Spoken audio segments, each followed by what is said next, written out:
Well, g'day flatties and reality defenders. This is the legendary CT from Down Under. Thank you. Today is the 3 and maybe 6 Bitcoin challenge. This is FAQ video number 20, where we show that Qantas QF14 proves the globe. Now, I know that's not the original title, and sorry to disappoint you flatties, but this is very clear on this video. Let's hear Dave again. And by the way, I offer 3 Bitcoins for 1 globe proof. So anyone that doesn't think the Earth is a globe, you must have a good reason. 1 proof of the globe, and you win 3 Bitcoins. That's $300,000 by the time you hear this, okay? People are like, you got to have your Bitcoin in escrow. You got to have a contract. No, I don't. Okay, my honor, right? Before you go, well, how do I know you're going to pay? My reputation, my everything is on it. Like, if I don't pay, then I've ruined everything. I swear on my life, I will pay you 6 Bitcoins for 1 globe proof.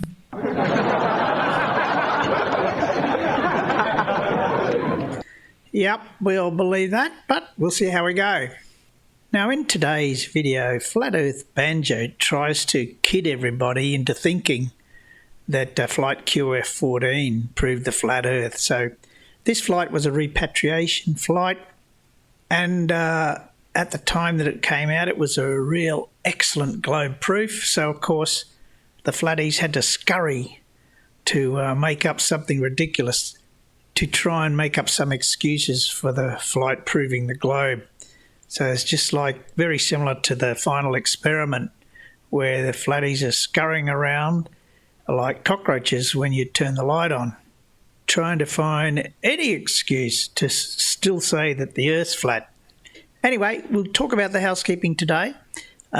Please do like and subscribe if you like this video. And then the GoFundMe is looking a bit sad these days, so if you appreciate my work and you haven't already donated, there'll be a link to the GoFundMe in the description, and I will always, as always, link the final experiments. So right away there, Eddie, we can see you've shown a picture of an A380. That's not the aircraft that was used on the flight. You can't even get that one right. This is the type of aircraft, the Dreamliner. Okay? Dear, oh dear. Time to now demonstrate to you how this flight, Qantas Flight Q14 from Buenos Aires to Darwin, just proved flat Earth. Let's take a quick look. No, it didn't prove flat Earth. It proved the globe, and I can comprehensively show that. So look here on the flat Earth. They're at opposite ends of the Earth. You can't possibly make that distance with 1 load of fuel. But anyway, let's carry on. Wind currents, these are the jet streams around the face of the flat Earth, and you're going to see that close to the edge, the tailwinds is... No, just no. And we'll go over this now. We'll spend a bit of time on jet streams. But first of all, 250 miles an hour is entirely optimistic. It may be 250 mile an hour at certain times of the year in certain places and for a short time, and maybe not in the direction that you're going. So to claim that you have a tailwind going east to west, right, that's absolutely bonkers, because the jet streams are normally, most of the time, going from west to east. So you're heading into the wind this way, Eddie, heading into it. And all the measurements say you're wrong. But anyway, let's again visit jet streams. You can't use jet streams, Eddie. Sorry. Jet streams are a globe proof. Sorry. They rely on the rotation of a globe. Both of those things, right?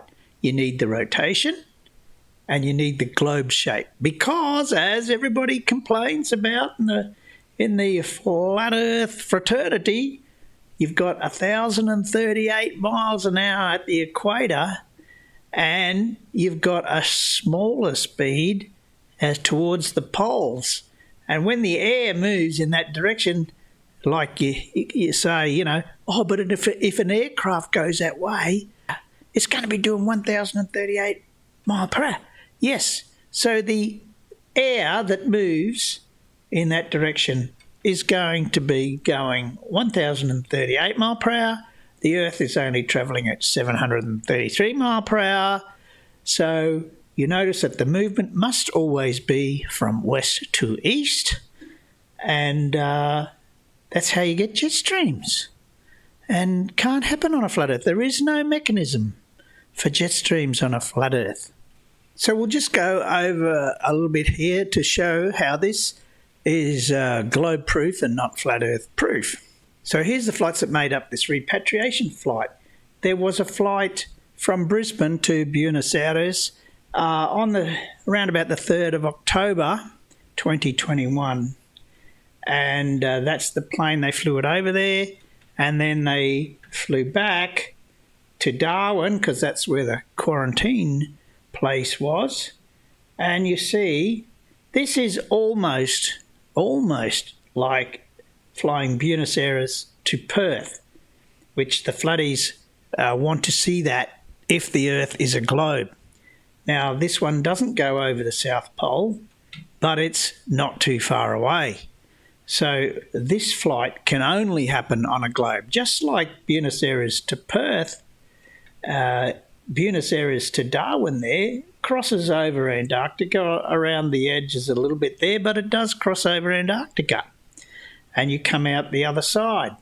You come in one side of Antarctica, come out the other side. So that's the proof you've all been looking for, flat earthers.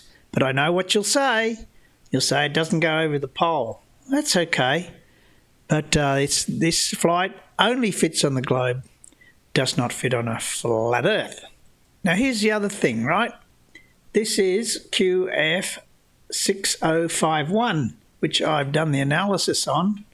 And for the globe, it's a 12,636 kilometres or thereabouts flight with an average speed, ground speed, 1,011 kilometres per hour. So that has a tailwind because the cruising speed of the 787 is about 906 kilometres an hour. So there was about 100 kilometres an hour tailwind on average with that flight. So this is what we're talking about. This flight is flying west to east and generally will get assistance from the wind. Now, the other thing to note, this is a 40,000 kilometre flight on a flat Earth. It's got a little bit of assistance with the wind, but the aircraft would have to travel an average of 3,239 kilometres an hour. And yeah, that ain't going to happen. Globe proven there. Right, now come QF14. Come back to stats. 14,999 kilometres, which is very close to the declared figure of little tad over 15,000 kilometres. The average ground speed on the way back is 860 kilometres an hour. So you see it was flying into a headwind, right? Flying into a headwind. So much for your jet streams, Eddie. They're going the other way. They're not going to help. Now, here's the astounding thing here. So this is a massive 58,000 kilometre journey on your flat Earth. Going the way that Eddie says it was going around the rim of Antarctica. And they would need a speed of 3,330 kilometres an hour on average. I don't care which aeroplane you got that's got passengers in it. None of them are going that fast, and especially when there's no tailwind. Right, so I've plotted the flight on the flat Earth, and that's what it would look like on the AE map. You see, of course, you've got these sections here where it has to fly very fast. All of these points are known because this aircraft, luckily enough, has ADS-B satellite. So we do get these data points these days. I know we didn't used to get them at one time, and the flatties used to have a field day with that. But now we get these data points from ADS-B with the satellite connection, and nobody can say that the plane is swapped out for another one or it goes a different way or whatever the excuse used to be. So we have those data points, and on the flat Earth it would have to go very, very, very, very fast in these sections. Like some sections, I think it's like 6,000 kilometres an hour or something. Anyway, Eddie, first of all, the winds are not favourable for you, and it's still too far. Even if you had a 250 mile per hour tailwind, even if that was possible, and it's not, you still wouldn't make it. You run out of fuel first. So I'll point you to Ruhif's video where he's also verified that the jet streams are not as big as you would like them to be, flatties. But not only that, they're still going in the wrong direction. They only go one way and they don't go the other way. Much to 250 miles per hour, perhaps even more than that. We don't have the information. Yes, we do have the information, and no, it doesn't go more than that, and it's in the wrong direction, remember? Give us. On the 7th of January, a British Airways Boeing 777 flew from New York to London in just... You notice that's west to east, right? And sometimes you get jet streams in the northern hemisphere that are like this, but it's only sometimes. It's such a newsworthy thing, they have to make a news item out of it. So it doesn't happen all the time. Instead of the usual 7 hours, an exceptionally short flight time for a subsonic commercial aircraft. The aircraft's engines had not been pushed more than usual, but had simply taken advantage of an exceptionally strong tailwind, with a speed of around 400 kilometers or 250 miles an hour. The aircraft thus attained a speed approaching 1,200 kilometers or 745 miles an hour, close to that of the sound barrier. There was no danger, however, concerning air friction on the fuselage, since the plane was flying with the wind, not against it. I want you to pay attention to this. You can go to Flight Radar 24. Pay attention, the airplane leaves Buenos Aires at a normal speed, probably 500. I've got this sped up, so you might not understand everything Eddie says. But before we go into that, it says, down here, you can't see all the writing. Do companies like Flight Radar 24 possess the technology to project the path of a flight from the flat Earth onto a spinning ball Earth? Stupid question, Eddie, stupid question. I'll tell you why it's a stupid question. Because they do have the technology to do coordinate mapping, right? Even I've got that technology. I don't have to be Flight Radar 24. You saw that I plotted the flight on a AE map. That's the technology. But you've made the rash assumption here that the flight data originates from a flat Earth. No, that's not true. The Earth is not flat. The flight data can only work on a globe, as I've just shown you with this flight. And it's already, the reason why it's a stupid question is the globe data has been mapped on a Mercator projection here. So, does Flight Radar 24 have that technology? Oh, you're looking at it, Eddie. You're looking at it.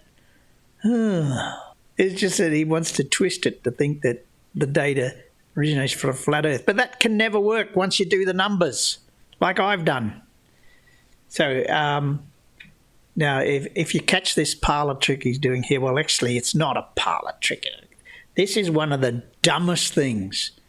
I mean, this really takes the cake. You're going to be surprised when you see this. And then all of a sudden, it goes ballistic until it arrives in Australia. This aircraft gained speed once it got on the jet stream. Once it got on the tailwind, it went ballistic and flew faster than the regular speed until it arrived in Australia. It's right on their face. Can anybody spot what's wrong there? All right, two things. But first, I'll explain what Eddie's saying. He says that the aircraft speeds up in this section along here. Well, Eddie, I don't know how to say this, Eddie, but first of all, this is a projection. So along here is sort of like stretched. And if you were to replay this at real time, then yes, it would speed up because it's non-linear. This is not a globe. This is a flat map. That's one of the reasons why it speeds up, because a flat map, any flat map, does not represent reality. So, Eddie, you really put your foot in it in that one. I mean, you've stood right there in a pile of dog poo with that. But that's not all. That's not all. Let's take a look at this flight. This one on flight radar. Now, this is an older aircraft, an Airbus A340.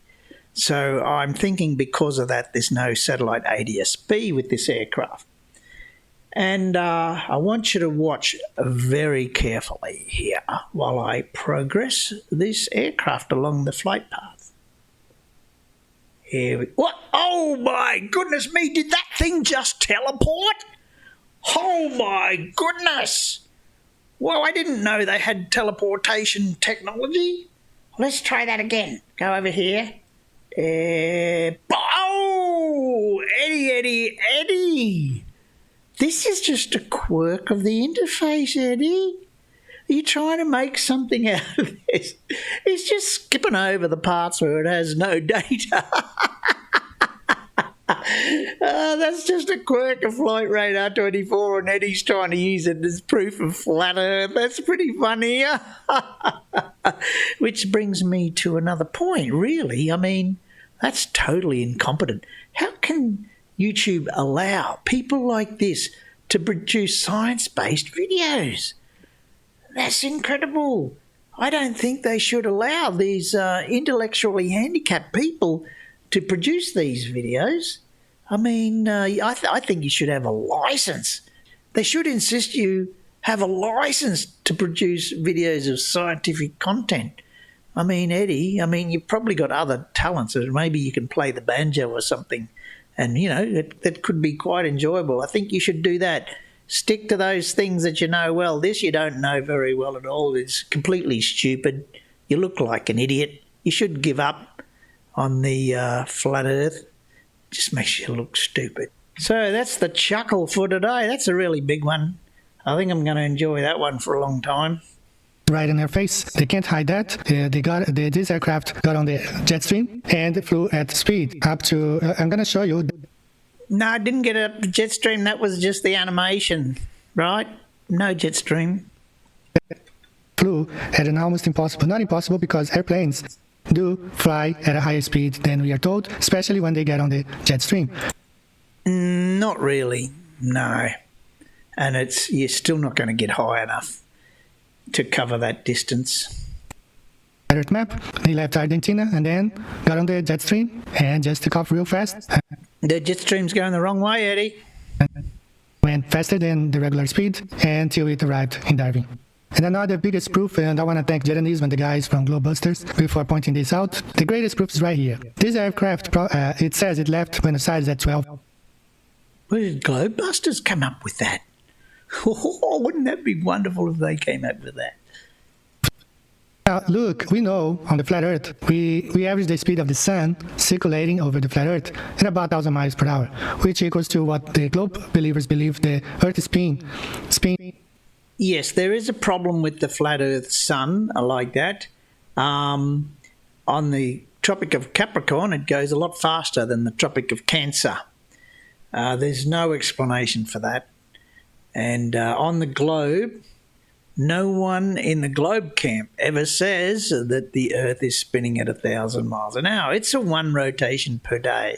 And it may have a tangential velocity of 1,040 mile per hour at the equator, but it's still only one rotation per day. About 1,000 miles per hour. So pay attention when this aircraft leaves Argentina. The sun, which is faster, the daytime is faster than the speed of the aircraft, should leave the airplane behind, but it does not. It shows. No. You're not understanding the globe, Eddie. Hello. Anybody home? Hello? Think, Eddie, think. This is a globe. On the globe, right, at the lower latitudes or higher number latitudes, the tangential velocity is a lot less. So this flight went down as far as 70 degrees or more, and at those latitudes, the speed of the rotation, which is the speed of the sun's shadow, is only in the order of 500 miles an hour. So that's perfect explanation from the globe about why the plane keeps up with the shadow. That only happens at the lower latitudes there. So this is a perfect demonstration of how the globe works. It's flying at the same speed of the sun. Pay attention, it's always in that edge. It never gets left behind. It follows the sunlight, right? So that shows this aircraft flew at a much higher speed than 500 miles ground speed they are telling us it did. No, like I said, the ground speed at 70 degrees latitude is only about 500 miles an hour. What are you talking about, Eddie? What are you talking about? Okay. The speed of the sun is an average 1,000 miles per hour. You guys, globe believers, believe the Earth spins at about 1,000 miles per hour. No. Don't strawman the globe there, Eddie. No, we do not believe that the Earth spins at 1,000 miles an hour. Like I said, it's a tangential velocity at the equator, 1 rotation per day, but down there at 70 degrees latitude, it's only 500 miles an hour. Have you forgotten something, Eddie? You've forgotten your globe maths? Or perhaps you never even knew them? You don't even know how the globe works? Eddie? Aircraft going the same speed as the light of the sun, never being left behind. If this aircraft was flying at a speed of only 500 miles per hour ground speed, the light of the sun, it would leave this aircraft behind. No, it wouldn't. No. Do your globe maths, Eddie. Do it properly. Flew along. Now look at here on the flat Earth map. This is how it did. It flew along the light of the sun, the same speed. So it proves to us that this aircraft flew at... It only proves that to you because you're such a dumbo, Eddie. You barely got a functioning brain there, mate. Speed much higher than we are told. 1,000 miles per hour, that's the speed of the sun, or the speed of the rotation of the Earth according to globe believers. And this aircraft flew along the light of the sun, just was never left behind. So that proves that flight QF14 shows that this flight flew along the jet streams and not on the spinning ball Earth. No, it does not. The jet streams are going the other way. You numbnut. Oh, and the shadow thing works on the globe. Double numbnut. Non-rotating Earth along with the jet stream. Thanks for watching. You can't be non-rotating and have a jet stream, right? The two are incompatible. Jet streams are caused by a rotating globe. And I mean globe, not any shape, globe. Share this video, you can upload it to your channels. And there is a longer version coming up where I will expose some more lies from Flight Radar. But this is all information you need for now. The Earth is flat, stationary, and this airplane flew along the jet streams on a flat, non-rotating Earth. I'll see you. False, and false. You've done no calculations, no measurements. I've done the calculations. We've collected the data. We've analysed the data. We've done the maths. You just got cartoons and explanations. Nothing to back it up. No science there, Eddie. No science. Okay? And strawmanning the globe. Okay? When are you going to get a clue? Right? You certainly have none in this video. I think that's the end of it. Well, thanks very much for watching today, and we'll get to see you in the next one.